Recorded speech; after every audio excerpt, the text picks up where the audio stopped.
Okay. Chalo. Question number 6 we had discussed, and now the doubts is chalo 1 to 10 में कोई doubt बीजो कोई?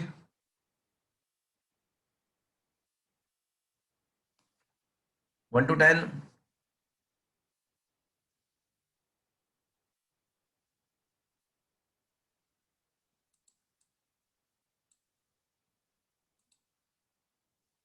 One to 20.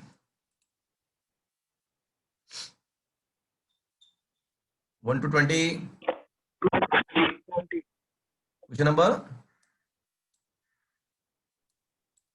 20. 20. Okay.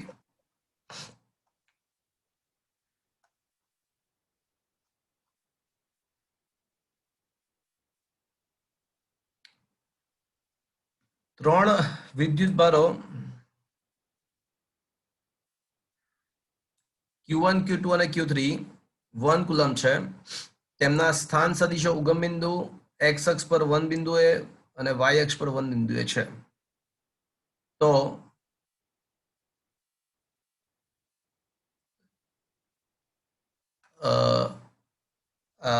લખવાનું રહી ગયું છે. તો ઉગમ બિંદુ પરના વિદ્યુત ભાર પર લાગતું બળ શોધો. રકમમાં મિસ્ટેક છે. ઉગમ બિંદુ પર રહેલા વિદ્યુત ભાર પર લાગતું બળ શોધવાનું છે.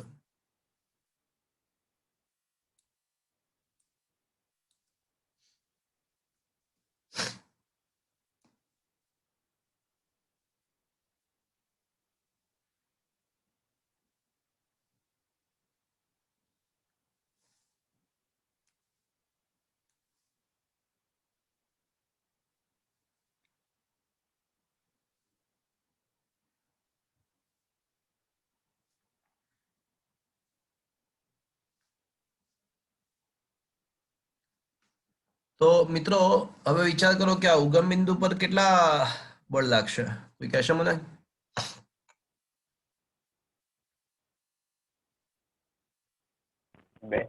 બે બળ લાગશે. તો અને આપણે 1 કહી દઈએ અને 2 કહી દઈએ અને 3 કહી દઈએ. તો 1 પર 2 વડે લાગતું બળ જમણી બાજુ હશે કે ડાબી બાજુ હશે? ડાબી બાજુ. અપાકર્ષણ. બધા અપાકર્ષણ જ છે. એટલે આ F12 આ તરફ હશે અને F1 પર 3 વડે લાગતું બળ towards the 3 હશે કે away from the 3 હશે? Away from the 3. Away from 3. Away from the 3. તો F13 આ દિશામાં આવશે. તો શું આ બંને બળો વચ્ચે ખૂણો 90 ડિગ્રી બનશે? Sir. ચલો એક વસ્તુ કન્ફર્મ છે કે F12 નું મૂલ્ય અને F13 ના મૂલ્યો તો બંનેના મૂલ્ય સમાન હશે. અને કેટલા હશે મૂલ્ય? તો કે ભાઈ KQ2/1² બીકોઝ 1,0,0 મતલબ આ અંતર તો 1 જ છે બંને. તો KQ1 Q2/1², KQ1 Q3/1². પણ Q1 Q2 Q3 બધા 1 1 1 જ છે. એટલે Q જ 1 જ છે. એટલે આ Q પણ પાછું 1 જ છે. એટલે આ બધાના મૂલ્યો તો K જ આવશે. જ્યાં K બરાબર 1/4πε0. ચાહે F12 હોય કે F21 હોય એ બધાના મૂલ્યો ધારો કે F છે અને F નું મૂલ્ય પાછું K જેટલું આવશે. હવે આપણને ખબર છે કે પરિણામી બળ is equals two vector F12 plus vector F13. પણ યાદ કરો પરિણામી બળનો માનાંક વેક્ટર R બરાબર vector A plus vector B હોય તો વેક્ટર R નો માનાંક અંડરરૂટમાં યાદ છે મિત્રો? A square plus B square plus 2AB cos theta. પણ F12 F છે, F13 પણ F છે અને એની વચ્ચેનો ખૂણો 90 છે. cos 90 0 થશે. તો આનો જવાબ આવશે √2F. અને F તો પાછું શું છે? 1/4πε0. આન્સર આવશે 1/2√2F/ε0. Is it clear?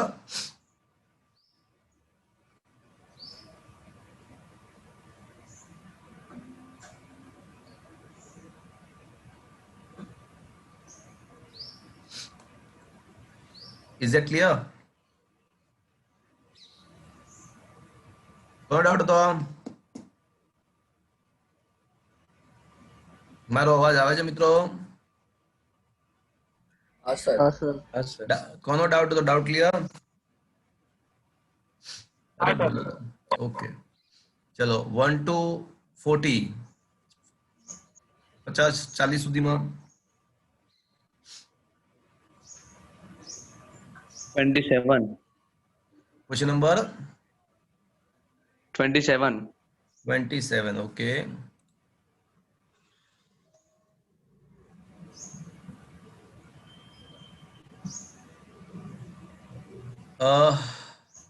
આમાં તો કશું નથી ક્યુ વિદ્યુત પર ધરાવતા બે નાના ગોળાઓ એલ લંબાઈની અવાહક દોરાઓ વડે એક ઉક્તિમાં લટકાવેલા છે ગુરુત્વાકર્ષણની અસર ના હોય તો બંને ગોળાઓ એકબીજાના કારણે અપાકર્ષાય અને અપાકર્ષાયને એકબીજાથી વિરુદ્ધ દિશામાં વયા જાય પણ દોરી છે એટલે હાવ છૂટા નહીં પડી જાય પણ વિરુદ્ધ દિશામાં તો જશે ને ગુરુત્વાકર્ષણ તો છે નહીં તો હવે તેમની વચ્ચેનો ખૂણો કેટલો થયો કહેવાય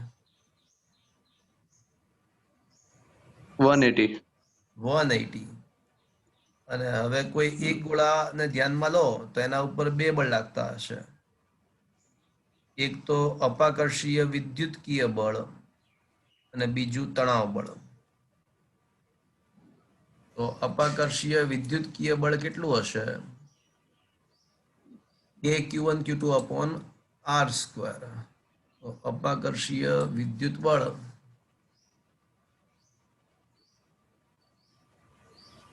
તો હવે કહી શકાય કે તણાવ બળ સંતુલન સમયે તણાવ બળ ઇઝ ઇક્વલ્સ ટુ વિદ્યુત બળ તણાવ બળ શોધવાનું છે વિદ્યુત બળ કે Q square upon 2L the whole square because એક દોરી લંબાઈ L છે તો બંને સાઈડથી કુલ બંને વચ્ચેનું અંતર 2L થઈ જશે ઇઝ ઇટ ઓકે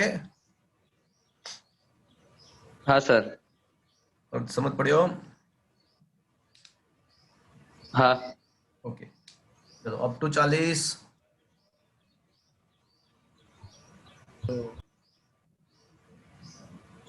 38. 38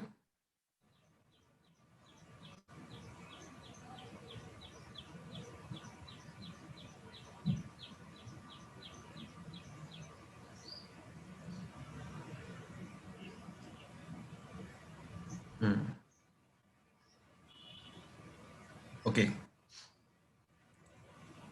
જો આના ઉપરથી એક શોર્ટકટ તમને મળશે જરાક ધ્યાન આપજો અને એ શોર્ટકટ તમે કામ તમને ખૂબ જ આવશે હમણાં જે ક્વેશ્ચન આપણે કર્યો ને લાસ્ટમાં એમાં ગુરુત્વાકર્ષણ બળ નહોતું એટલે બંને ગોળાઓ એકબીજાને અપાકર્ષાઈને 180 ડિગ્રી વયા ગયા 180 ડિગ્રીએ ગોઠવાઈ ગયા હવે અહીંયા આગળ છે ને અપાકર્ષણ છે સોરી ગુરુત્વાકર્ષી બળ છે એટલે ગુરુત્વાકર્ષણની અસર પણ કંઈક રહેશે અને અપાકર્ષણની પણ કંઈક અસર રહેશે તો એ બંનેના પરિણામ સ્વરૂપ ઇફેક્ટિવલી અત્યારે હવે ગોળાઓ આકૃતિમાં જે પ્રમાણે દર્શાવ્યા છે એ પ્રમાણે ગોઠવાશે તો મિત્રો હવે કોઈ એક ગોળાને ધ્યાનમાં લો કન્સિડર ઓનલી વન ગોળો અને એના પર કેટલા બળ લાગતા છે વિચારો ચલો કોનો ડાઉટ છે કોણ બોલ્યું કોણ બોલા Sir, Prachi. પ્રાચી મને કહો કેટલા બળ લાગતા હશે આ ગોળા ઉપર પોતાનું વજન બળ અને તણાવ બળ. અચ્છા વજન બળ અને તણાવ બળ વજન બળ ડાઉનવર્ડ ડિરેક્શનમાં તણાવ બળ તો બતાવ્યું જ છે ચલો એની સિવાય હજી એક બળ લાગતું હશે ગોળાઓ દૂર દૂર કેમ ગયા છે કારણ કે બંને વિદ્યુત ભાર ધરાવે છે એટલે વિદ્યુતકીય અપાકર્ષીય બળ ઇલેક્ટ્રિકલ આ ત્રણ બળ લાગતા હશે ઇઝ ધેટ ક્લિયર હા સર. લંબ બળ કે ઘર્ષણ બળ નહીં આવે કારણ કે સપાટી પર નથી હવામાં લટકે લંબ બળ કે ઘર્ષણ બળ નહીં આવે સપાટી નથી અવકાશમાં લટકે છે હવે તણાવ બળના બે ઘટક પાડી શકાય તણાવ બળના બે ઘટક પાડી શકાય અહીંયા આગળ ખૂણો 30 ડિગ્રી છે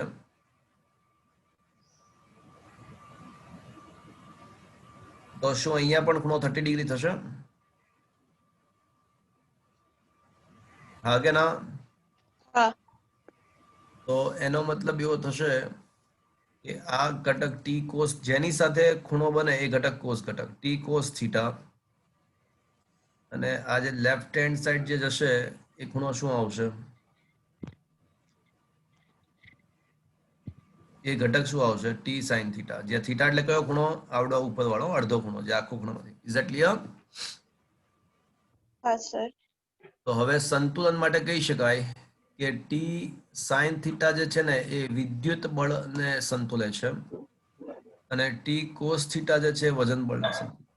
તો આના પરથી કહી શકાય કે ten theta is equals to વિદ્યુત બળ અપોન વજન બળ, જ્યાં થીટા એ બે દૂરીઓ વચ્ચેના ખૂણા કરતા અડધો ખૂણો છે. તો આ એક શોર્ટકટ તમારે યાદ રાખવાનો. એ tan theta is equals to વિદ્યુત બળ ભાગ્યા વજન બળ. Tan theta is equals to વિદ્યુત બળ ભાગ્યા વજન બળ, જ્યાં થીટા શું લેવાનો? તો બે દેવરીઓ વચ્ચેનો જે ખૂણો એના કરતા અડધો લેવાનો. શું આ ખ્યાલ આવ્યો? આ શોર્ટકટ તમારે યાદ રાખવાનો છે. Okay? તો હવે કિંમતો મૂકી દઈએ. અચ્છા, ક્વેશ્ચન એવો દોરીમાં તણાવ બળ કેટલું હશે? અચ્છા, આમાં તો તણાવ બળ શોધ્યું છે મિત્રો, શોધવાનું કીધું તો એ તો સિમ્પલ છે. તો પછી ખાલી આ ગમે તે એક કરી દો ને તો ચાલશે. કોઈ પણ એક કરી દો. આ ચલો આ કરી નાખીએ, આ વિઝર ઇઝી રહેશે. આમાં તો તણાવ બળ જ શોધવાનું કીધું છે. તો T cos 30 is equals two માજી કરી નાખો. ચલો પતી ગઈ વાત.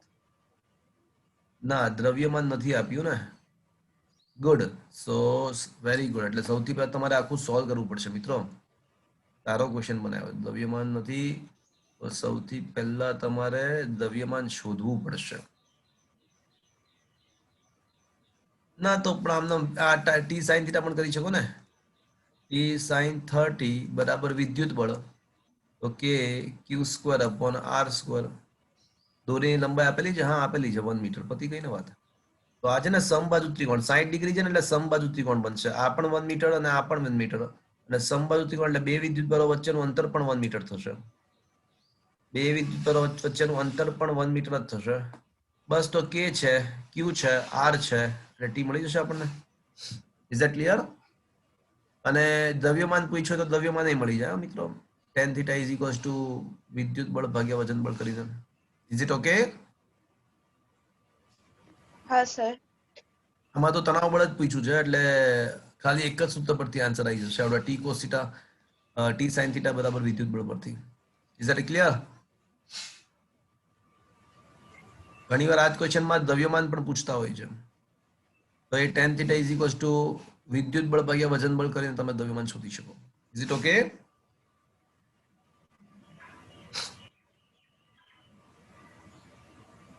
Hello, up to 40. 40. 40.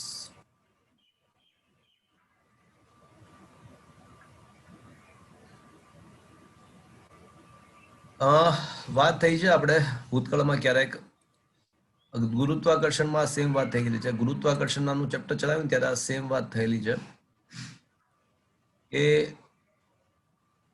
કોઈ પદાર્થ હોય એના બે ભાગ કરવાના હોય, તો બે ભાગ કઈ રીતે કરીએ તો જેથી કરીને તેમની વચ્ચે મેક્સિમમ ગુરુત્વાકર્ષી બળ લાગે?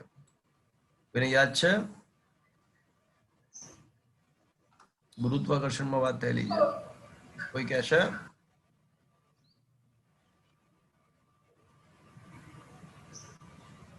ઓકે, એક્ઝેક્ટલી અડધા ભાગ. એક્ઝેક્ટલી અડધા ભાગ. એ જ વસ્તુ વિદ્યુત શાસ્ત્રમાં પણ લાગુ પડશે. છતાં પણ એકવાર મેથેમેટિકલી સાબિત કરી આપું. કરેલું છે છતાં પણ કરી આપું. માની લો કે આ કોઈ કેપિટલ ક્યુ વિદ્યુત ભાર ધરાવતો કોઈ પદાર્થ છે. હવે એના બે ભાગ કરવાના છે. તો ધારો કે કોઈ એક ભાગનો વિદ્યુત ભાર સ્મોલ ક્યુ છે, તો બીજા ભાગનો વિદ્યુત ભાર કેનાય છે કેપિટલ ક્યુ માઇનસ સ્મોલ ક્યુ થશે. હવે તેમની વચ્ચે ધારો કે ડી છે. હવે ધારો કે તેમની વચ્ચેનું અંતર ડી છે, તો તેમના વચ્ચે લાગતું બળ કેટલું આવશે? કે કેપિટલ ક્યુ માઇનસ સ્મોલ ક્યુ અપોન ડી સ્ક્વેર આવશે. હવે if you want to make this force maximum, તો જ્યારે કોઈ વિધેયનું મૂલ્ય મહત્તમ કે ન્યૂનતમ થાય ત્યારે તેના ચલની સાપેક્ષે, અહીંયા ચલ સ્મોલ ક્યુ છે, ની સાપેક્ષે વિકલન શૂન્ય. તો ddq of f k q capital Q minus small q upon d square is equals to 0. Sir ઉપરની ફોર્મ્યુલાની અંદર સ્મોલ ક્યુ નહીં આવે બહાર? શું? સ્મોલ ક્યુ નહીં આવે? હા, સ્મોલ ક્યુ જ આવશે અહીંયા આગળ. અહીંયા પણ સ્મોલ ક્યુ આવશે. તો k બાય ડી સ્ક્વેર તો કોમન નીકળીને કેન્સલ થઈ જશે. k by d square common નીકળીને કેન્સલ, અને capital q small q minus small q નો સ્ક્વેર ઇઝ ઇક્વલ્સ ટુ 0. હવે વિકલન કરું છું. તો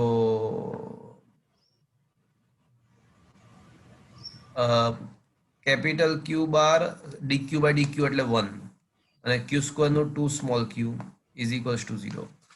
તો આમ સાબિત થાય છે કે સ્મોલ ક્યુ નું મૂલ્ય એક્ઝેક્ટલી ક્યુ બાય 2 જેટલું હશે. Is that clear? તો કેપિટલ ક્યુ અપોન સ્મોલ ક્યુ શું આવશે? તો પછી તો કેપિટલ ક્યુ અપોન સ્મોલ ક્યુ શું આવશે? 2 આવશે. Is that clear?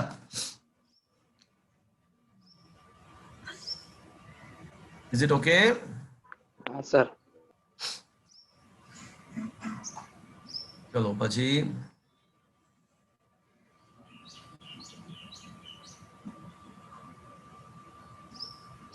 Up to 50. 41 sir.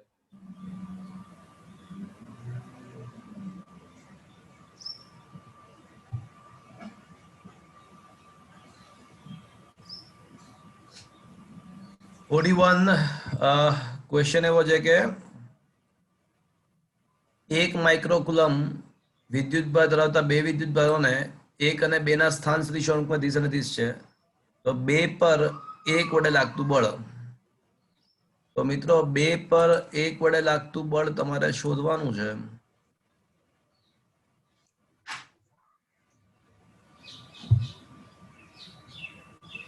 તો 2 પર 1 વડે લાગતું બળ,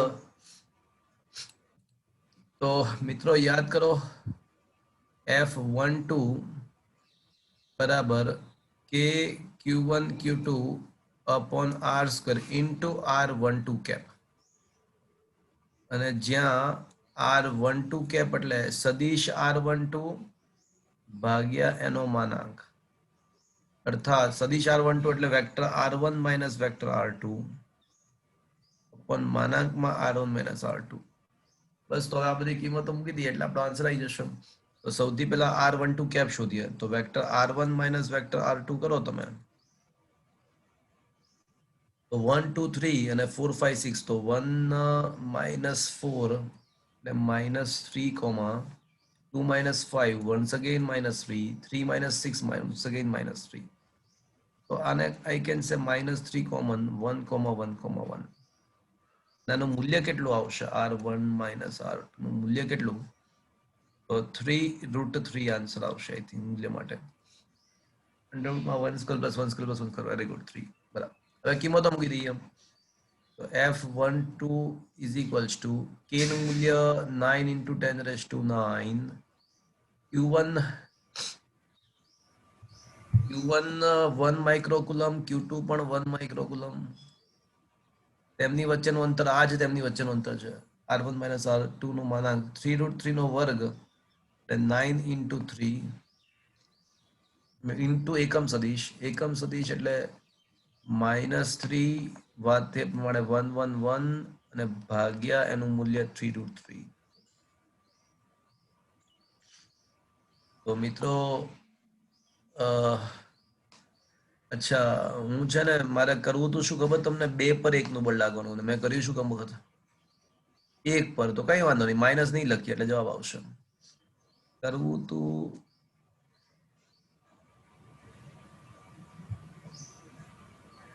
તો આ 10⁻³ રહેશે, અને છેદમાં રહેશે 3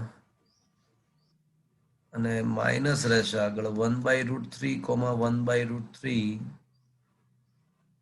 1/√3. તો આ મને શું મળ્યું? 1/2 વડે. તો 2/1 વડે લાગતું બળ શું મળશે મને મિત્રો? પ્લસ 10⁻³ 1/√3, 1/√3. Is that clear? હા. So that should be the answer. Okay? Is it okay? હા સર.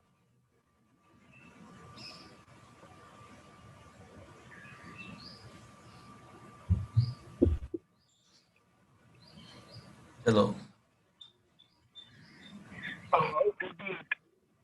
up to 50.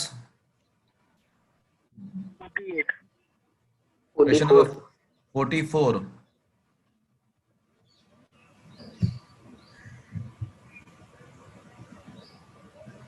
Okay. તો 44th ક્વેશ્ચન ની અંદર એવું છે કે અસમાન વિદ્યુતભાર ધરાવતા બે સમાન ગોળાઓને હવામાં ડી અંતરે ગોઠવતા તેમની વચ્ચે બળ F લાગે છે. તો માની લો કે એક વિદ્યુતભાર Q1 છે, બીજો Q2 હશે. નો ડાઉટ Q1 પોતે પોઝિટિવ અથવા કોઈ બેમાંથી કોઈ એક પોતે નેગેટિવ હોઈ શકે, કારણ કે તો જ આકર્ષણ લાગે. અત્યારે આપણે માની લઈએ કે એક Q1 છે ને બીજો Q2 છે.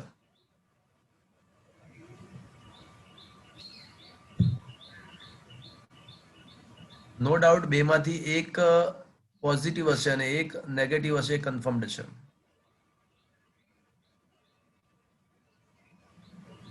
ચલો ને, એક વિદ્યુત પર આપણે Q1 લઈએ અને બીજો -Q2 લઈ લઈએ તો વધારે ઈઝી, આપણા માટે વધારે ઈઝી રહેશે.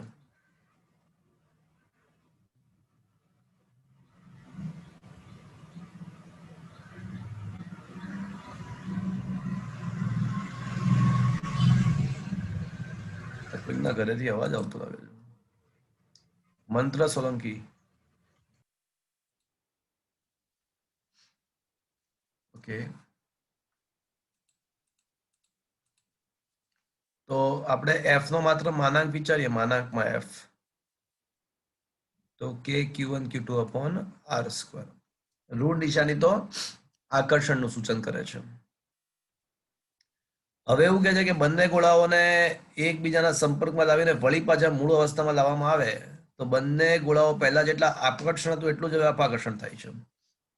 હવે બંનેને સંપર્કમાં લાવીએ તો દરેક પરનો વિદ્યુતભાર Q1' બરાબર Q2' બરાબર, કોઈ કહેશે મને કેટલો થશે? સંપર્કમાં આવ્યા બાદ બંને ગોળા પરનો વિદ્યુતભાર કેટલો થશે? Q1 minus Q2/2. Q1 minus Q2/2. વાત સાચી છે. તો હવે નવું બળ F' કેટલું? તો કે Q1 minus Q2/2 નો વર્ગ અપોન R². પણ ફોર્ચ્યુનેટલી આપણને આપ્યું છે કે આનું મૂલ્ય પણ F જેટલું જ છે. એટલે આનો જવાબ જે આવે છે એ પણ રકમમાં આપ્યું જ છે, F જેટલો જ છે. તો બંનેને સરખાવતા બંનેના માનાંક સરખા છે, બંનેના મૂલ્યો સમાન છે, તો સરખાઈ દઈએ. તો કે Q1 Q2 upon R² is equals to K Q1 minus Q2 નો વર્ગ upon 4R². તો K/R² cancel.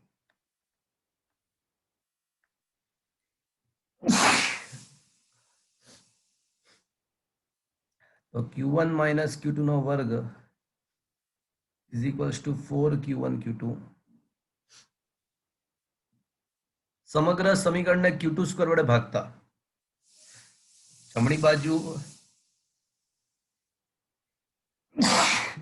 અને ડાબી બાજુને Q2² વડે ભાગતા તો હવે આ સૂત્ર થઈ જશે Q1/Q2 minus 1 નો વર્ગ is equals to 4Q1 upon Q2. શું આ સમજમાં આવ્યું?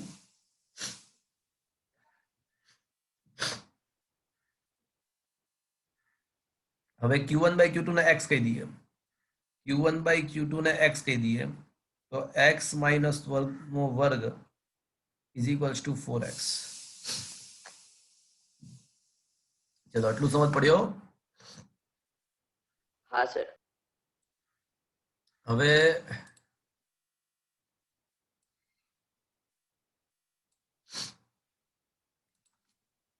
હવે દ્વિઘાત સમીકરણ ઉકેલીએ. દ્વિઘાત સમીકરણ ઉકેલીએ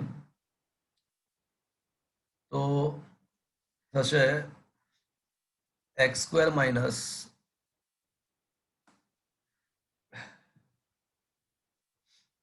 x square minus 2x plus 1 is equals two 4x, અર્થાત x square minus 6x plus 1 is equals to 0. આવું થશે ને?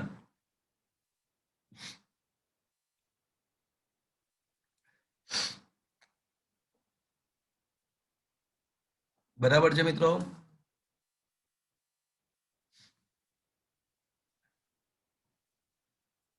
તો x square minus 6x plus 9 બરાબર 8 થશે. જુઓ તો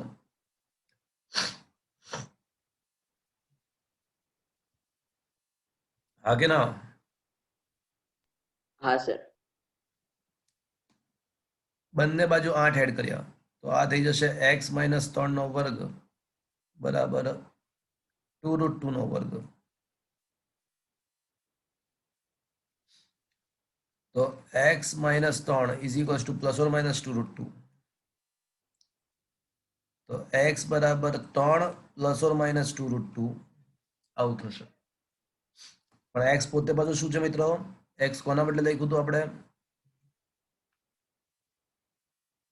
Q1 upon Q2.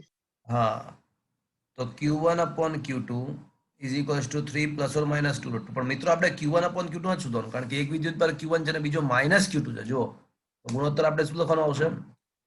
Q1 upon minus Q2 શોધવાનું છે ને મિત્રો, કારણ કે બંનેનો ગુણોત્તર એક Q1 ને Q2 એક બીજો માઇનસ Q2. તો હવે માઇનસ વડે ગુણો તો -3 plus or minus 2√2. That should be the answer. એટલે -3 માઇનસ 2√2 ને -3 પ્લસ 2√2 આ બે આન્સર આવશે. હવે આન્સર જો તો હા સર. હવે છે કોનો ડાઉટ હતો? હા સર. Is it clear? હા. ચલો હવે અપ ટુ 50. 48 બોલ્યું તો કોઈ?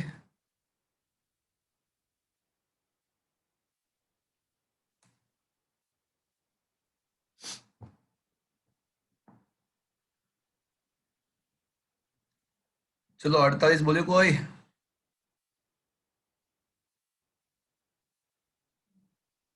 અપ ટુ 50 ડાઉટ્સ પૂછવું છે એકવાર. 46. 46.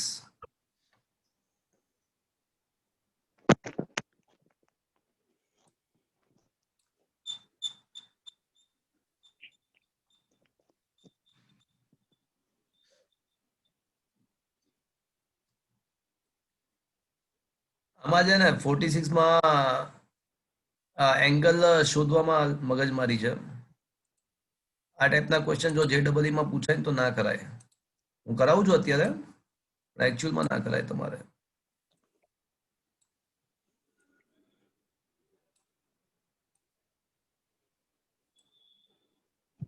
જો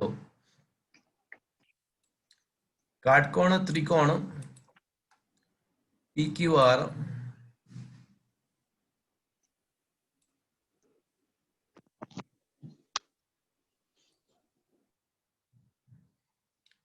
ના P અને Q પર 4 અને 2 માઇક્રોકુલમ આવેલા છે. Q કાટકોણો છે. Okay, so this is what is a P, this is a Q and this is a R, and Q is a કાટકોણ દેખાય છે. P પર 4 માઇક્રોકુલમ, Q પર 2 માઇક્રોકુલમ. PR બરાબર 2 સેન્ટીમીટર, PR બરાબર 2 સેન્ટીમીટર છે અને QR બરાબર 1 સેન્ટીમીટર છે. 10⁻2 એટલે 1 સેન્ટીમીટર. તો બિંદુ આર પાસે વિદ્યુત ક્ષેત્રનું મૂલ્ય અને દિશા શોધવાની છે. તો મિત્રો આ બંને ધન વિદ્યુત ભાર છે, 4 માઇક્રોકુલમ અને 2 માઇક્રોકુલમ. એટલે પી પરના વિદ્યુત ભારને કારણે વિદ્યુત ક્ષેત્ર આ દિશામાં ધનમાંથી બહાર એટલે આ દિશામાં આવશે. એટલે this is the electric field number 1. અને ક્યુ ના કારણે વિદ્યુત ક્ષેત્ર આ દિશામાં આવશે, that is the electric field number 2. અને અહીંયાનો ખૂણો મળી જાય આપણને, તો E1 મળી જાય, E2 મળી જાય અને તેમની વચ્ચેનો ખૂણો મળી જાય. ખૂણો તો મળી શકે એવું સિચ્યુએશન છે જ આપણી પાસે, ખૂણો મળી શકે એવું છે. cos theta is equals to પાબા છેદમાં કર્ણ. તો દેખાય જ છે કે cos theta is equals to 1/2 થશે. અને E1 નું મૂલ્ય કેટલું? તો કે Q1 4 upon કે 4/2 નો વર્ગ 4 કે Q/r². એટલે E1 નું મૂલ્ય કે આવશે, 10 ની ઘાત આડી વળી આવશે બધી.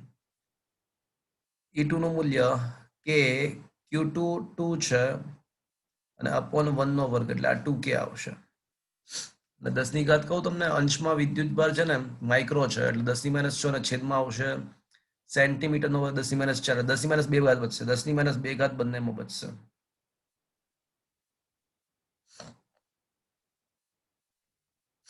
તો મિત્રો હવે વિચાર કરો કે ઇફેક્ટિવ વિદ્યુત ક્ષેત્ર કેટલો આવશે. તો રૂટમાં E1² plus E2² plus 2E1 E2 cos theta.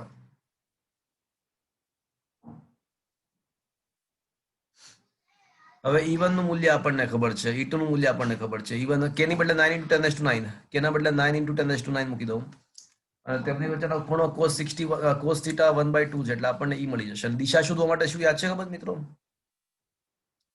તો આની દિશા તમારે શોધવી હોય તો મિત્રો આ પરિણામી વિદ્યુત ક્ષેત્રની દિશા શોધવાની મેથડ તમને કદાચ યાદ હશે. 11th સ્ટાન્ડર્ડ જો તમને યાદ આવે, સમાંતર બાજુ ચતુષ્કોણની રીત. આ પરિણામી સદિશ R નો ધારો કે x અક્ષ સાથેનો ખૂણો આલ્ફા હોય તો યાદ કરો tan alpha is equals two, આને આપણે સદિશ A કહી દઈએ અને સદિશ B એટલે અચ્છા, તો E2 એટલે સદિશ A થશે અને E1 એટલે આમાં શું આવશે ખબર છે? અંશમાં આવશે તમારો E1 sin થીટા, જ્યાં થીટા એટલે તેમની વચ્ચેનો ખૂણો, upon E2 plus E1 cos theta. બસ આ સૂત્ર વાપરો એટલે તમને tan આલ્ફા પરથી આલ્ફા મળશે. આ સૂત્ર વાપરો એટલે તમને tan આલ્ફા અને tan આલ્ફા પરથી જે આલ્ફા મળી જાય. Is that clear friends? Is it okay? હા સર. લાંબા થઈ જાવ તમે, પણ મેથડ તો પડે. હવે આમાં હું કશું ના કરી શકું, કોઈ શોર્ટકટ પણ નથી, આ જ થાય. Is that clear? હા. JEE માં પેલું ટેબલ બી ના આપે ને સર? ટેબલ ના કરાય જ નહીં JEE માં આવો question. Okay sir.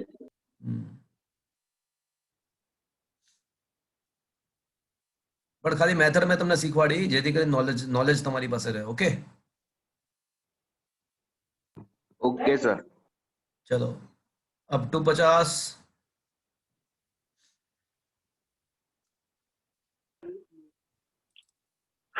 sir. 48. Okay, કોનો ડાઉટ છે?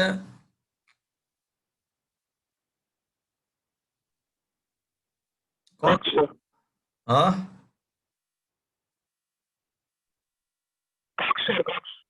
કક્ષ. તમે મને કહો કે પહેલા કિસ્સામાં કેન્દ્ર પર વિદ્યુત ક્ષેત્ર કેટલું બનશે? પહેલા કિસ્સામાં 6 વિદ્યુત ભાર સમાન છે તો કેન્દ્ર પર બધાની અસર એકબીજા વડે નાબૂદ. વિદ્યુત ક્ષેત્ર કેન્દ્ર પર પહેલા કેસમાં શું આવશે? તો કે ભાઈ 6 માંથી આમ બહાર નીકળતી દિશામાં વિદ્યુત ક્ષેત્ર લાવો, આનું આમ બહાર નીકળશે, તો આનું આમ બહાર નીકળશે, તો 6 એકબીજાની અસરો નાબૂદ કરી નાખશે. બધાના વિદ્યુત ક્ષેત્રો એકબીજાની અસર નાબૂદ કરશે. પછી બીજો કિસ્સો પછી કહું, પણ ત્રીજો કિસ્સો દેખો. તો ત્રીજો કિસ્સામાં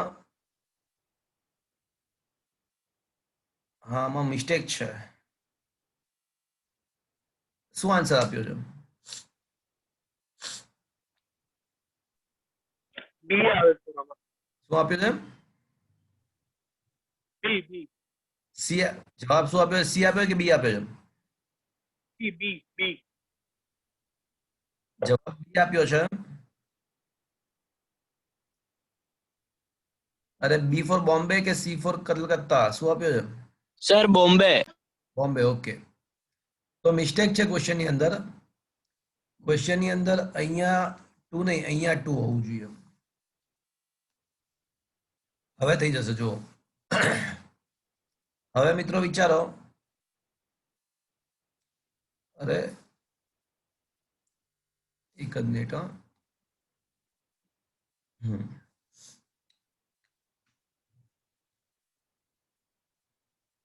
હા, અહીંયા પણ 2q છે, અહીંયા પણ 2 છે.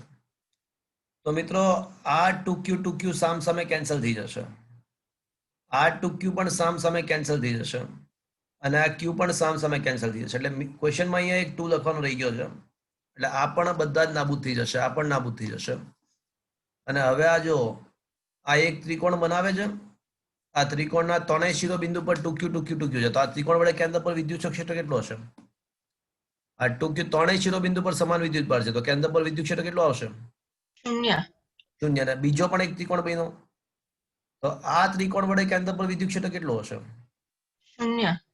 તો આ 6 ની કમ્બાઇન્ડ ઇફેક્ટિવ વિદ્યુત ક્ષેત્ર શું આવશે?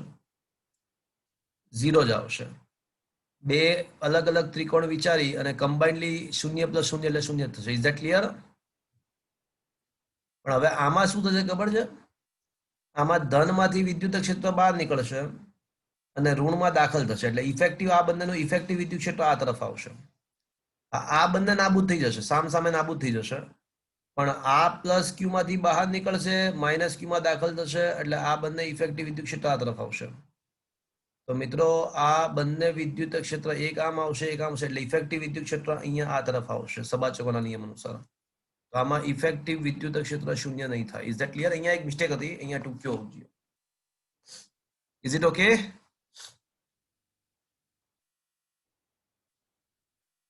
શું આ સમજમાં આવ્યો? હા સર.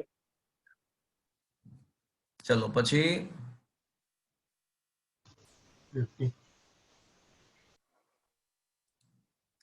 મોટેથી બોલો. Question number 50.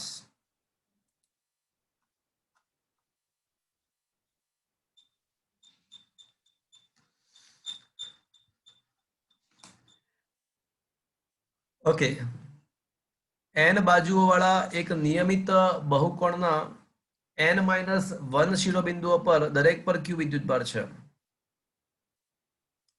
તો કેન્દ્ર પર विद्युत क्षेत्र કેટલું હશે? ओके बालको, जीवन में कभी कभी ऐसा होता है कि जो दिखता है वो होता नहीं, जो होता है वो दिखता नहीं.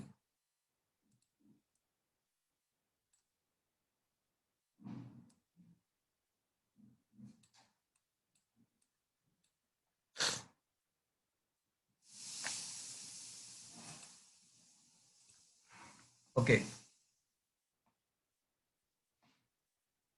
मित्रों, આપણે છે ને પંચકોણનું એક્ઝામ્પલ ધ્યાનમાં લઈએ. પંચકોણ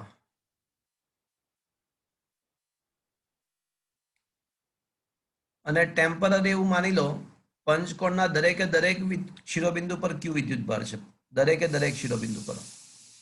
તો આ બધા 1 2 3 4 અને 5 વડે કેન્દ્ર પર વિદ્યુત ક્ષેત્ર કેટલો આવશે?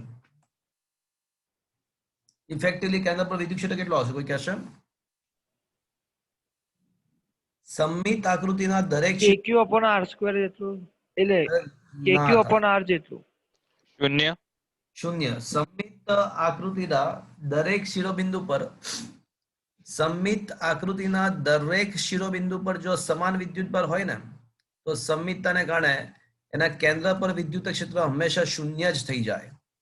તો આ પંચકોણના બધા જ શિરોબિંદુ પર જો વિદ્યુતભાર q હોય તો કેન્દ્ર પર પરિણામી વિદ્યુત ક્ષેત્ર 0 જ થાય. સમમિત આકૃતિ, સમબાજુ ત્રિકોણ હોય ચતુષ્કોણ હોય, અષ્ટકોણ હોય, સમઘન હોય, ગમે તેવી સમમિત આકૃતિ હોય, દરેક શિરોબિંદુ પર સમાન વિદ્યુત ભાર હોય તો કેન્દ્ર પર વિદ્યુત ક્ષેત્ર શૂન્ય જ થશે. તો એનો મતલબ એવો થયો કે E1 plus E2 plus E3 plus E4 plus E5 equals to 0. તો E1 plus E2 plus E3 plus E4 can I say is equals to minus E5.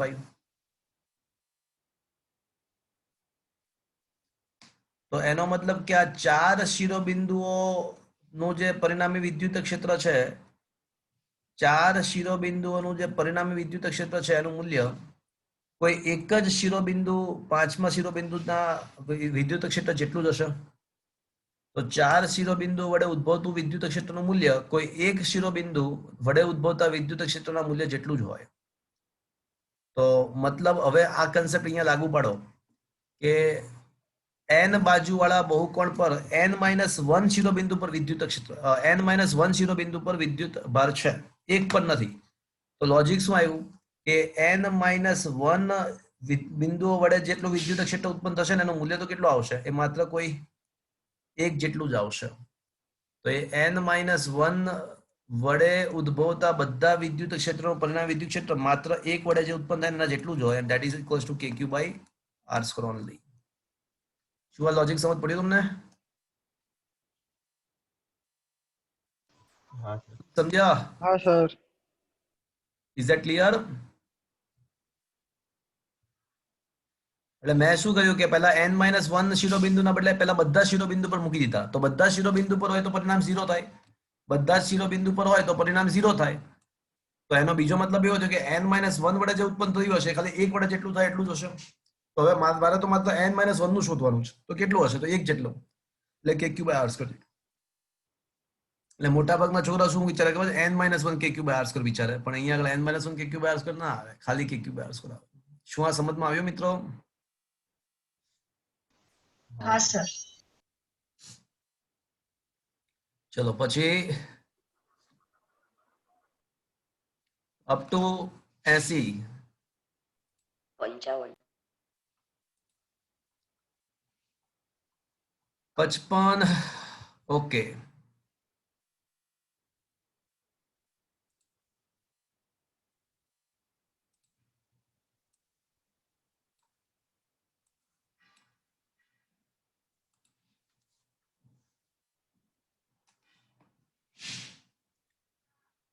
એક ક્યુ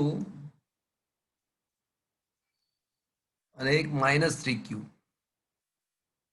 એક ક્યુ અને એક -3q. હવે ક્યુ ના સ્થાને વિદ્યુત ક્ષેત્ર E છે. ચલો મને કહેશો, વાદન બોલ્યો ને? હા સર, વાદન આ ક્યુ પર અહીંયા કોણ વિદ્યુત ક્ષેત્ર પેદા કરશે? -3, અચ્છા, -3q વિદ્યુત પર ઉત્પન્ન કરશે. તો મને કહો કે આ જે -3q છે એનું વિદ્યુત ક્ષેત્ર અવે ફ્રોમ ધ -3q કે ટુવર્ડ્સ ધ -3q હશે? Towards the -3q. Very good. તો એ ટુવર્ડ્સ ધ -q એટલે આને આપણે E1 કહીએ. 1 બિંદુ પર છે ને એટલા માટે. તો E1 બરાબર કોઈ પણ સદિશ એટલે તેનું મૂલ્ય ઇન્ટુ એકમ સદિશ, રાઈટ? તો E1 નું મૂલ્ય કેટલું આવશે બોલો તો? ચલો તો માત્ર મૂલ્ય. તો કેન આઈ સે it is k into 3q upon r square. વાદન, અને એકમ સદિશ શું આવશે?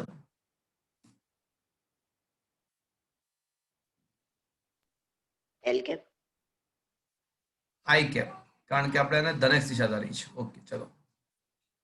એટલે મૂલ્ય તો માનાંક છે એટલે 3kq by r square જ આવશે, માઇનસ નહીં આવે.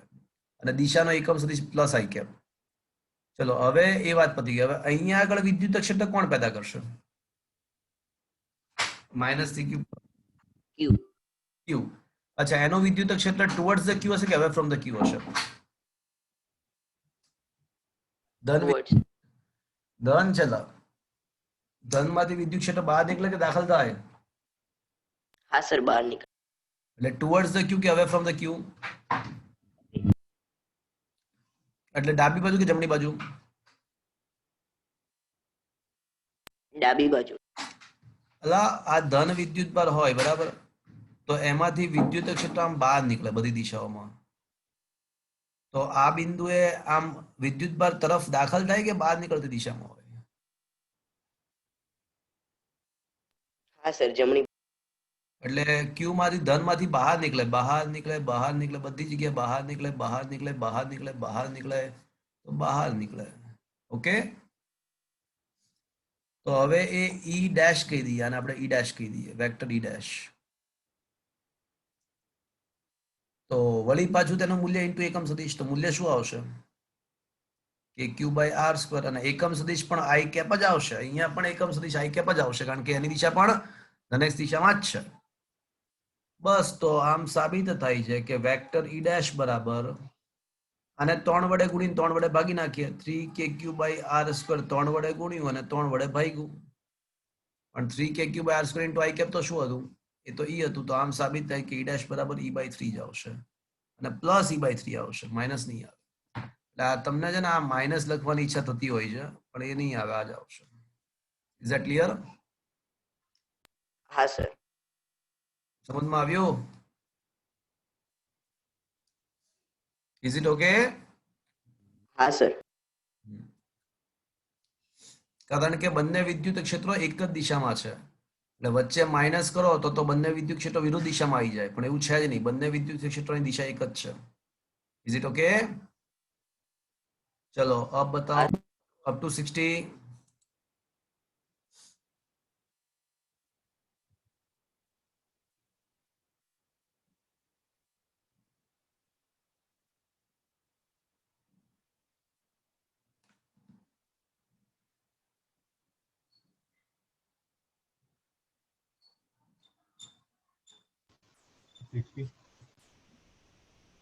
બોલો.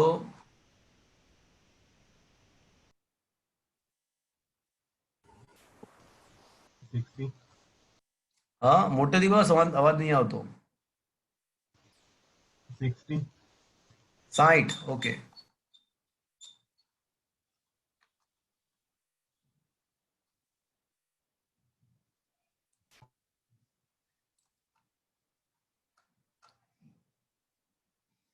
કાર્ટેશિયન યામ પદ્ધતિના ઉગમ બિંદુ પર 10⁻⁹ કુલમ જેટલો વિદ્યુત ભાર મૂકેલ છે, અને બીજો વિદ્યુત ભાર ક્યુ એ 2,0,0 પર મૂકેલ છે.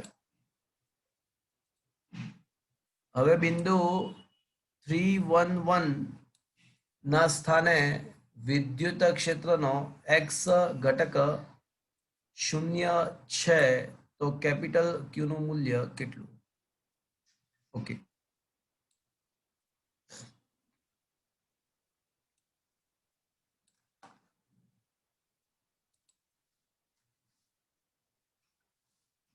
સૌથી પહેલા આપણે E1 શોધીશું.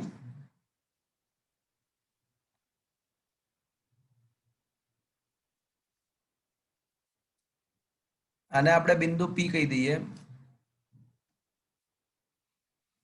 તો EP1, P પર 1 વડે ઉદ્ભવતું વિદ્યુત ક્ષેત્ર એટલે KQ1 upon R1 square into RP1 cap. તો P પર 1 વડે વિદ્યુત ક્ષેત્ર KQ by R square R1 P square એટલે RP1 સ્ક્વેર ને RP1 કેપ, જ્યાં RP1 is equals to RP minus R1 upon એનો RP1 નો માનાંક. ચલો સૌથી પહેલા P બિંદુના યામ 3,0,3,11 છે, અને R1 બિંદુ જે છે ને એ ઉગમ બિંદુ પર જ છે, એટલે RP minus R1 ખાલી RP જ થશે, 3,11 જ થશે. અને એનું મૂલ્ય 311 અને એનું જે માનાંક છે એ રૂટમાં 9 પ્લસ 1 પ્લસ એટલે રૂટ 11 જ આવશે. ચલો એટલે પહેલું જે છે ને કે 9 ઇન્ટુ 10⁻9 Q1 10 ની -9 અને અપોન એનું અંતર રૂટ 11 નો વર્ગ કરો એટલે 11 આવશે અને ઇન્ટુ 311 બાય રૂટ 11 બધી કિંમતો મૂકી મેં માત્ર કિંમતો મૂકી છે મિત્રો. ચલો EP1 મળી ગયું મને. EP1 મને મળી ગયું. હવે P પર 2 વડે અને 2 તરીકે Q છે, 2 તરીકે વિદ્યુત ભાર Q છે, તો 2 વડે લાગતું બળ કેટલું? તો કે capital Q upon RP2 square into RP2 cap. હવે RP2 કેપ કેટલું? તો કે ભાઈ P નો સ્થાન સદિશ -2 નો સ્થાન સદિશ, તો 311 -200, તો 311 P નો સ્થાન સદિશ માઇનસ Q નો સ્થાન સદિશ 200, તો 311 માંથી 200 બાદ થાય તો શું આવે? 111 આવશે અને ભાગ્યા એનો માનાંક √3 થાય, તો 111 ભાગ્યા √3. હવે કિંમતો મૂકી દઈએ તો EP2 9 ઇન્ટુ 10⁻9 Q2 તરીકે કેપિટલ Q છે અને અપોન તેમની વચ્ચેનું અંતર √3 નો વર્ગ 3 અને ઇન્ટુ 1,1,1 ભાગ્યા √3. હવે રકમમાં આપ્યું છે કે પરિણામી વિદ્યુત ક્ષેત્રનો એક્સિયામ 0 છે. તો પહેલા આનો EP1 નો એક્સિયામ લઈશું અને EP2 નો એક્સિયામ લઈશું અને એનો સરવાળો કરીશું. તો EP1 નો એક્સિયામ કેટલો? તો -9 + 9 તો કેન્સલ થઈ જશે, તો 9/11 ઇન્ટુ 3/√11 એક્સિયામ, માત્ર એક્સિયામ લીધો, 9/11 ઇન્ટુ √3/11 પ્લસ અને બીજાનો એક્સિયામ કેટલો? તો 9 ઇન્ટુ 10⁻9 ભાગ્યા 3 ઇન્ટુ Q ઇન્ટુ 1/√3 ઇન્ટુ 1/√3. બંનેના એક્સિયામનો સરવાળો 0 છે એવું રકમમાં આપ્યું છે તો 0 કર્યું. તો મિત્રો એનો મતલબ એવો થયો કે 9 into 10⁻9 upon 3 Q by √3 is equals to -9 ગુણ્યા 3/11 √11. 9 કેન્સલ. તો હવે Q ને સૂત્રનો કરતા બનાવી દો તો -3 * 9 -9 ઇન્ટુ 10⁻9 અને ભાગ્યા આવશે √11. કરો તો હવે પેલા કરો 3/11 કરો, 3/11 કરો, એનું રૂટ કાઢો, ગુણ્યા 9/11 કરો. એટલે આ બે તો આવશે જ નહીં. પહેલી વાત C કે D તો કાં તો A આવશે ને કાં તો B આવશે. હવે કરો તમારી જાત. અચ્છા 9/11 એટલે આ પણ નહીં, બી પણ નહીં આવે કારણ કે ગુણોત્તર એક કરતા નાનો જશે, ગુણોત્તર 1 કરતા નાનો જશે, આ ગુણોત્તર 1 કરતા નાનો જશે, ડેફિનેટલી ઓપ્શન એ આવશે. ચલો, ઇઝ ઇટ ક્લિયર? હા સર. સમજમાં આવ્યું? શું કર્યું? સમજમાં આવ્યું? હા સર. પર વડે જેના પર શોધવું એનો સ્થાન સદિશ માઇનસ જેના વડે ઉદ્ભવ થાય છે એનો સ્થાન સદિશ. પર વડે ઇઝ ઇટ ઓકે? સદિશ નું મહત્વ વધારે હતું અહીંયા આગળ આ ક્વેશ્ચનમાં. ચલો અપ ટુ 80.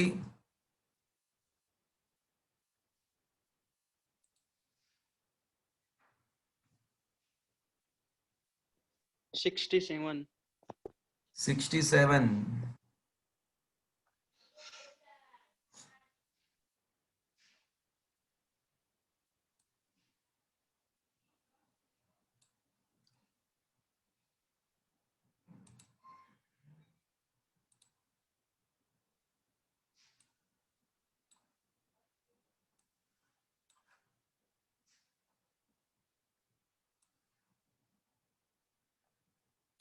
ક્યુ જેટલો વિદ્યુતભાર ધરાવતા અનંત સંખ્યાના વિદ્યુતભારો એક્સ અક્ષ પર 1 2 4 8 પર આવેલા છે તો 0 પાસે ઉગમ બિંદુ પાસે વિદ્યુત ક્ષેત્રની તીવ્રતા કેટલી?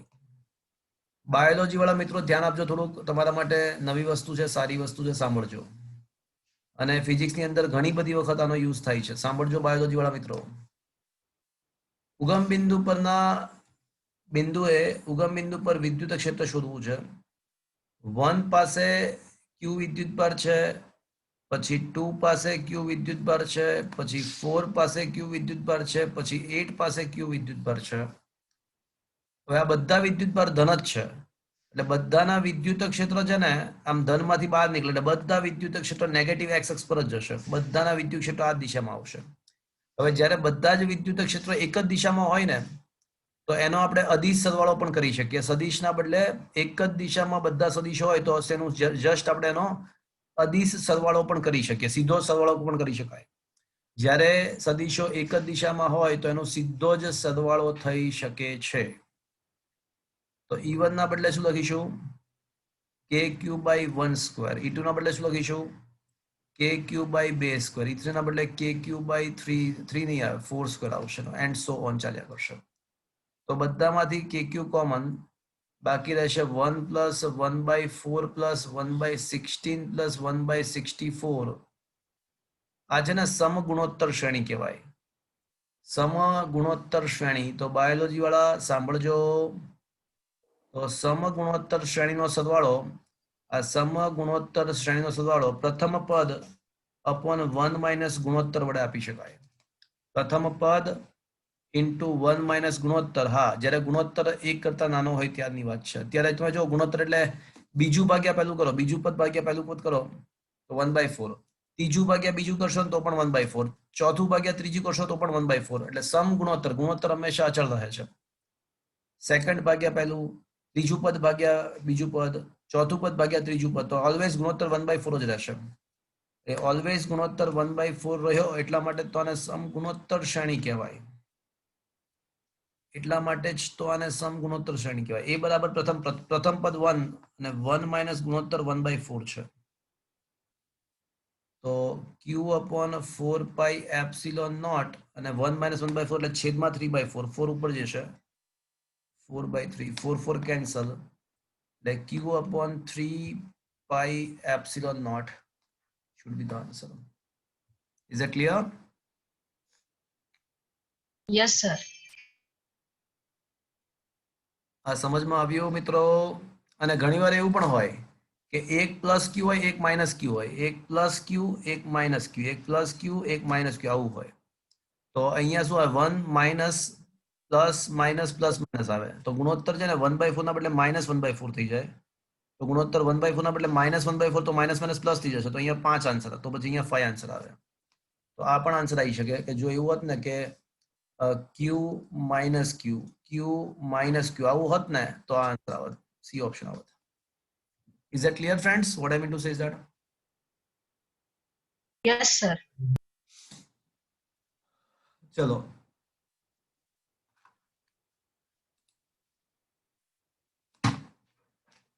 up to 60, up to 80.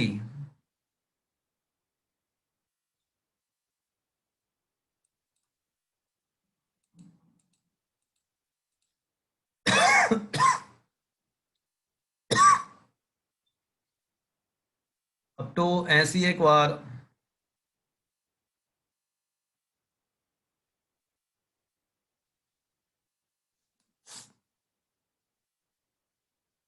Solve કરો છો કે નહીં કમ વખત? તમારે જો JEE નીટ નો ટાર્ગેટ કરવો હોય ને તો એટલીસ્ટ 8 કલાક તમારે ફિઝિક્સ, 8 કલાક કેમેસ્ટ્રી, 8 કલાક બાયોલોજી આપવા પડે, MCQ સોલ્વ કરવા પડે. ના કરો તો ભાઈ ભૂલી જવાનું, JEE નીટ તમારી થઈ શકે. અત્યારે સ્કૂલે નહીં હોતી તમારે.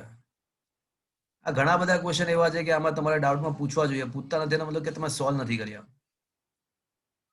મિત્રો સોલ્વ કરો MCQ, બહુ સારું નોટ્સ બનાવ્યા છે, તમે સોલ્વ કરશો ને તો તમને હું સોલ્વ કરાવીશ. બાકી હું કરાઈ કરું એનાથી તમને ના આવડે. ચલો up to 100, up to 80 last call.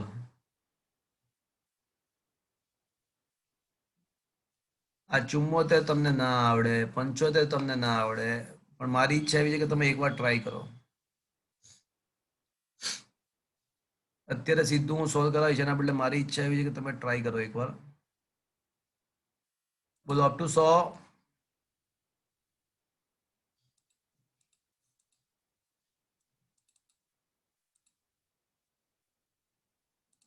ચલો કોઈને કઈ પૂછવું છે 100 સુધીમાં?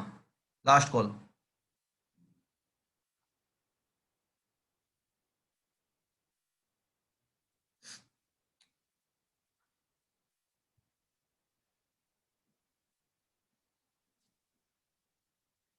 Anybody wants to ask the doubts? Last call.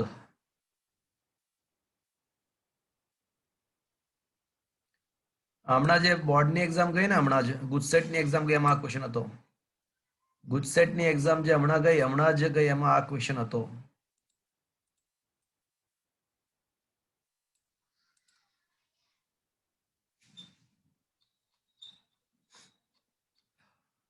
Okay let us I am going to discuss one new concept. એક કન્સેપ્ટ મિત્રો શીખવાડું છું, સાંભળજો. સારો કન્સેપ્ટ છે.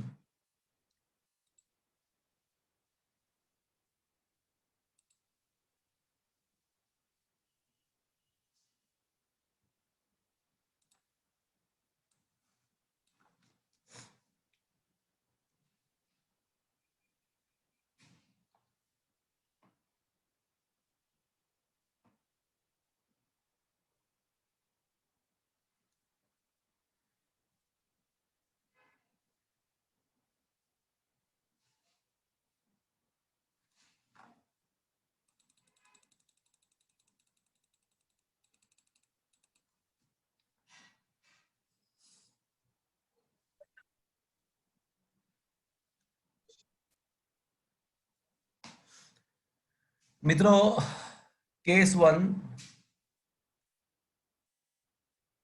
વિદ્યુત ભાર સમઘનના કેન્દ્ર પર છે. વિદ્યુત ભાર ધારો કે કોઈ વિદ્યુત ભાર સમઘનના કેન્દ્ર પર છે. કેસ નંબર 1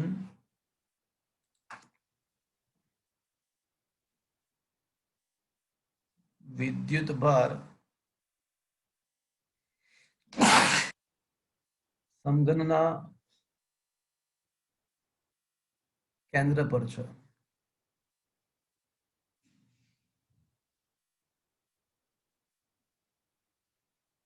તો એમાં બે ક્વેશ્ચન છે કે સમઘન સાથે સંકળાતું ફ્લક્સ નંબર 1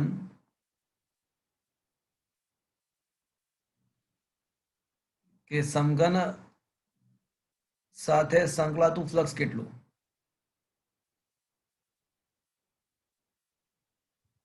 નંબર 2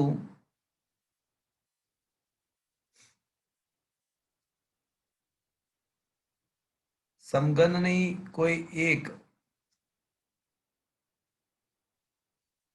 બાજુ સાથે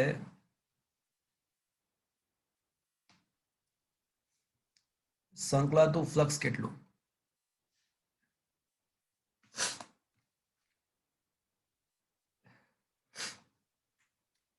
ચલો પહેલા ક્વેશ્ચન આન્સર શું આવશે? ક્યુ વિદ્યુત ભાર છે. Q by epsilon naught. Q by epsilon naught. અને બીજા ક્વેશ્ચન માટે શું આવશે? Q by 6 epsilon naught. 6 epsilon. Okay. હવે કેસ નંબર 2. આ કિસ્સો તો મેં તમને પહેલા ભૂતકાળમાં પણ કરાયો હતો. આ કિસ્સો તો પહેલા પણ કરાયો હતો. હવે કેસ નંબર 2 વિદ્યુત ભાર સમઘન ના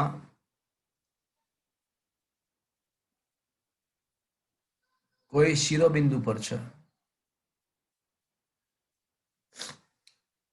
ચલો વિદ્યુત ભાર સમઘનના શિરોબિંદુ પર છે. અને વન્સ અગેન બંને ક્વેશ્ચન એઝ ઇટ ઇઝ છે કે સમઘન સાથે સંકળાતું ફ્લક્સ કેટલું અને સમઘનની કોઈ એક સપાટી સાથે સંકળાતું ફ્લક્સ કેટલું. વિદ્યુત ભાર અહીંયા છે. હવે તો મિત્રો સૌથી પહેલી વાત, જો તમારે ગાઉસનો નિયમ વાપરવો હોય ને તો બંધ પૃષ્ઠની કલ્પના કરવી પડે અને વિદ્યુતભાર બંધ પૃષ્ઠ વડે ઘેરાય એ જરૂરી છે. પણ અહીંયા આગળ તમે દેખી શકો છો કે વિદ્યુતભાર બંધ પૃષ્ઠ વડે ઘેરાયેલો નથી એટલે એને ઘેરવો પડશે. તો મિત્રો વિચારો શું તમે કરશો તો મેળ પડશે? આ વિદ્યુતભારને તમારે બીજો સમઘન વિચારવો પડે એની બાજુ. એની બાજુમાં બીજો સમઘન, હા, શું તમે એની બાજુમાં, આજુબાજુ 8 સમઘન હોય છે. હા, એની બાજુમાં કોઈ એક બીજો સમઘન વિચારવાથી તમારું મેળ પડશે? નહીં પડે. તો કઈ એક જ સમઘન બાજુમાં વિચારવાથી કઈ તમારો મેળ નહીં પડે. ચલો આ બે સમઘન થયા, તો શું આ વિદ્યુતભાર ઘેરાઈ ગયો? ના, હજી નહીં ઘેરાય. તો એક કામ કરો, આ બે સમઘન છે ને એની આગળ બીજા બે સમઘન વિચારો. તો 4 સમઘન થયા એટલે આપણને હવે ફ્રન્ટ સામેથી નહીં દેખાય પણ ટોપમાં દેખશો ને, ટોપમાંથી તો વળી પાછો દેખાશે બહાર. જો તો ટોટલ કેટલા સમઘન આ રીતે ગોઠવવા પડશે સમઘનની આજુબાજુ? સમઘનની આજુબાજુ 3, ટોટલ 4. ટોટલ 4 નહીં, ટોટલ 8 થશે. 8. ઉપર બીજા 4. જો અત્યારે એક મૂકો અને બે આગળ મૂકો એટલે 4 થયા. એટલે સામેથી વિદ્યુતભાર દેખાવ થઈ જશે પણ ટોપમાં દેખો તો વળી પાછો બહાર જ દેખાશે. તો ઉપર બીજા 4 મૂકી દો તો હવે વિદ્યુતભાર એક્ઝેક્ટલી 8 સમઘન વડે જે મોટો સમઘન બનશે ને એના કેન્દ્ર પર આવી જશે. Can you imagine? 8 સમઘન વડે જે મોટો સમઘન બનશે એના કેન્દ્ર પર વિદ્યુતભાર આવી જશે. હવે can you imagine the situation? જો હું તમને બતાવું આખી સિચ્યુએશન તમારે વિચારી હોય તો આ રીતે થાય. આ રીતે વિચારી શકાય.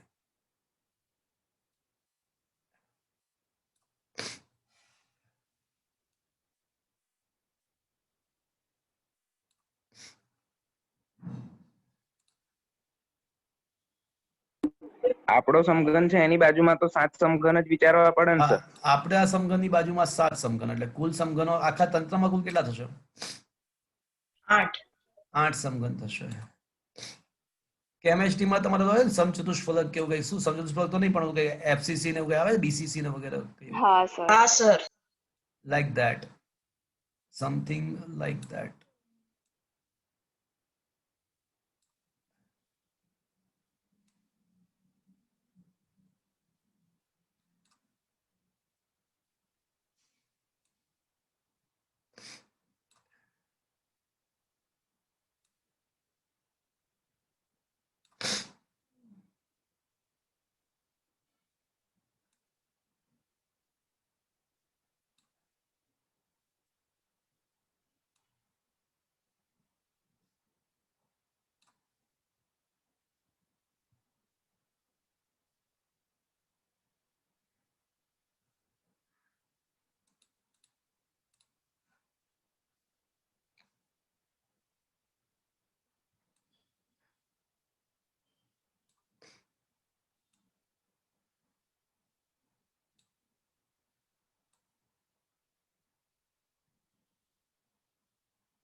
Can you think the situation?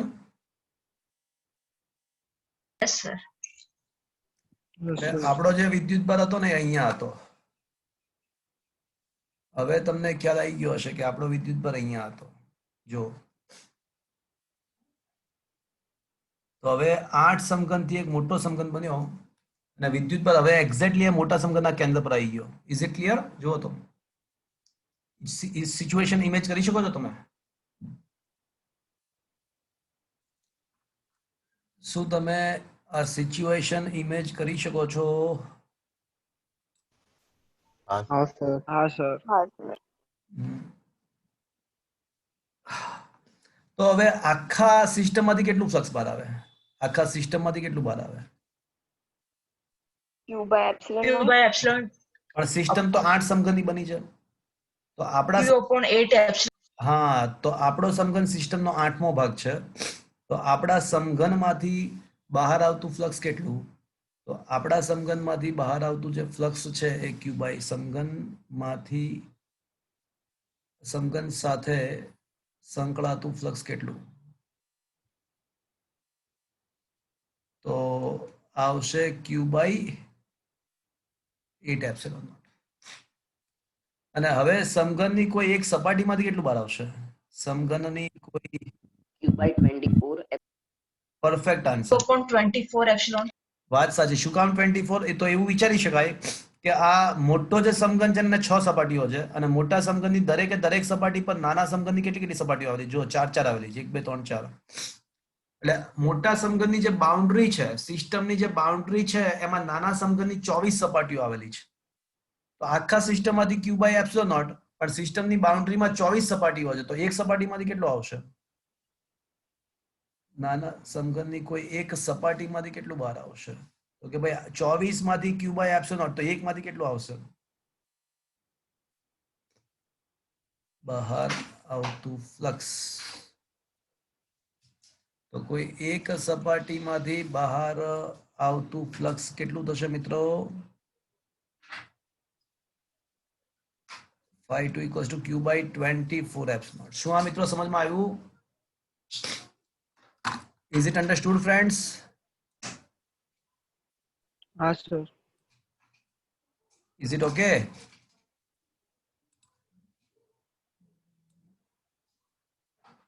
આ આપણો સમઘન.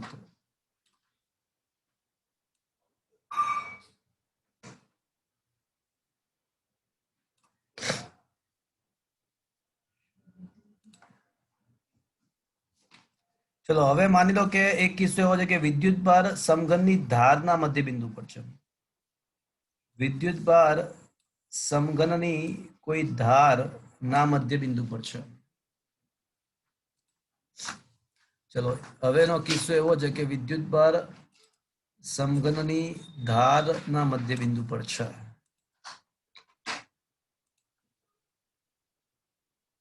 Case number 3. વિદ્યુત ભાર તો ટોટલ 4 જ સમઘન થાય. સાચી વાત છે, સમઘનની ધારના મધ્ય બિંદુ પર છે.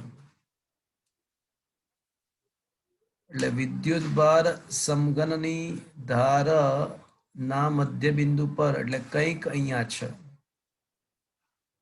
તો હવે વિચારો કે એને ઘેરવા માટે બીજા કેટલા સમઘનની જરૂર પડશે? Just think.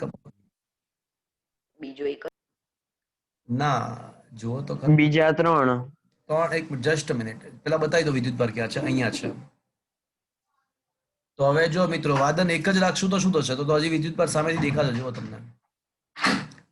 તો કેટલા ટોટલ કેટલા સમઘનની જરૂર પડશે? બીજા 3 3 અને સિસ્ટમમાં કેટલા આવશે ટોટલ? 4 चार 4 આવશે.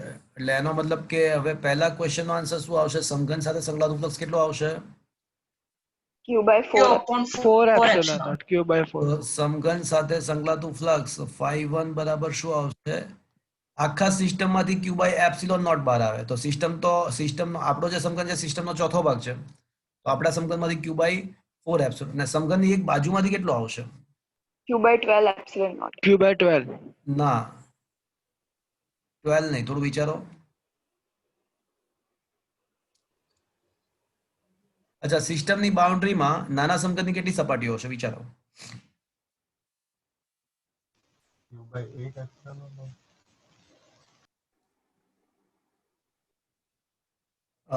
ચાર સમઘન બનાવો, બાજુ મૂકી દો અને એની બાઉન્ડ્રી દેખો, સિસ્ટમની બાઉન્ડ્રી. તો એમાં નાના સમઘનની કેટલી સપાટીઓ આવશે? બાઉન્ડ્રી એટલે આખું બાઉન્ડ્રી, ઉપર નીચે આજુબાજુ બધું જોઈ લો. Q by 10.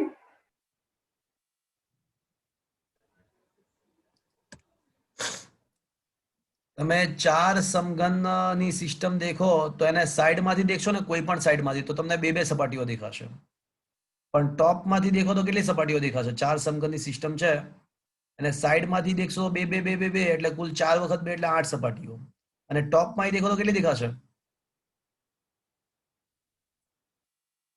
ટોપમાંથી દેખો તો કેટલી સપાટીઓ દેખાય? 4 4, અને બોટમમાંથી એમાં પણ 4 4, તો કુલ કેટલી સપાટીઓ થઈ નાના સમઘનની? 16 16 સપાટી. તો એકમાંથી કેટલું બહાર આવશે? q by 16 16. Is that clear, Kruti? Yes, sir. Case number 4. વિદ્યુત ભાર સમઘનની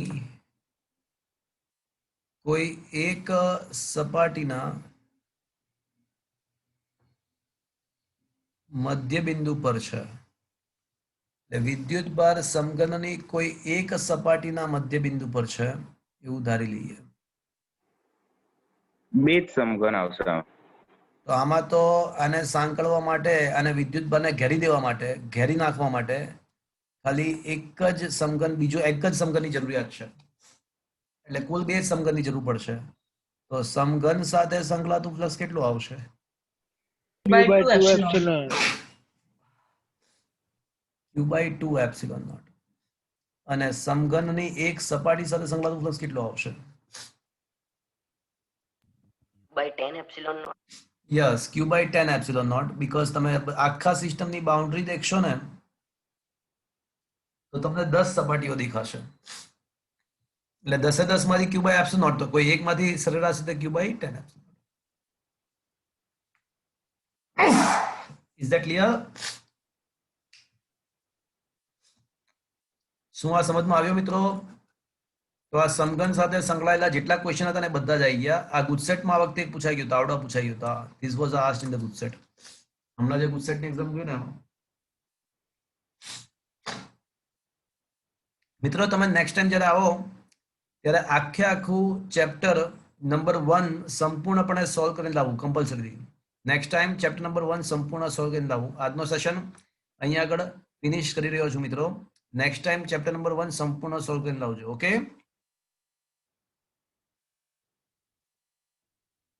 તો આજનો સેશન અહીંયા એન્ડ કરી રહ્યો છું ફ્રેન્ડ્સ.